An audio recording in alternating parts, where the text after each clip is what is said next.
Hi hello welcome to Mee TV news. నేను మీ Mounika. Motivate, educate, entertain. గాలివాన బీభత్సానికి నాగర్ కర్నూలు జిల్లాలో మృతుల సంఖ్య 7కు చేరింది. మండలం మారేపల్లికి చెందిన వెంకటయ్య పిడుగుపాటుతో మృతి చెందాడు. నాగర్ కర్నూలు సమీపంలో మంతటి వద్ద కారులో కూర్చున్న వ్యక్తికి కారు అద్దాలు గుచ్చుకొని చనిపోయాడు.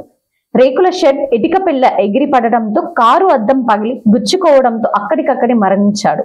అకాల వర్షానికి రేకుల షెడ్ కూలి 4 మృతి చెందారు. తాడూరు మండలం ఇంద్రకల్ గ్రామ శివారు అయ్యప్ప టెంపుల్ సమీపంలో ఘటన చోటు చేసుకుంది. 4 అక్కడికక్కడే మరణించారు. మృతి చెందిన వారిని నాగర్ కర్నూలు జిల్లా ఆసుపత్రికి తరలించారు. గ్యాస్ లీక్ అయి ఒకరికి గాయాలైన ఘటన కల్వకుర్తి పట్టణంలో చోటు చేసుకుంది. స్థానికుల వివరాల ప్రకారం పట్టణంలో ఓ బేకరీలో స్వీట్స్ తయారు చేస్తున్న సమయంలో గ్యాస్ లీక్ అయి మంటలు వచ్చాయి. అక్కడే ఉన్న ప్రకాష్ అనే వ్యక్తికి గాయాలయ్యాయి. వెంటనే అగ్నిమాపక సిబ్బందికి సమాచారం ఇచ్చారు.